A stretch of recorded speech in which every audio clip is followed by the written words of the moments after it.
លាស្រុកលាស្រែលាម៉ែមកធ្វើការងារតាមគ្នាដើម្បីជីវភាពគ្រួសារបន្ទុក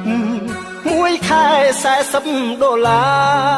រស់នៅ4-5អាត្មាគ្មានអ្នកណាត្អូញត្អែកម្មកររោងចក្រធ្វើការគ្មានក្តីស្រណុកហូបចុកមិនគ្រប់នឹកស្រុកនឹកពុកនឹកម៉ែនេះសាយថ្ងៃមួយក៏បានជួបស្នេហ៍សន្យាស្រឡាញ់មិនប្រែមិនចោលគ្នាទោះជាយ៉ាងណាបន្ទប់ជួលជួបគ្នាលាចព្រឹកឥឡូវសតត្រឹមពីងនឹក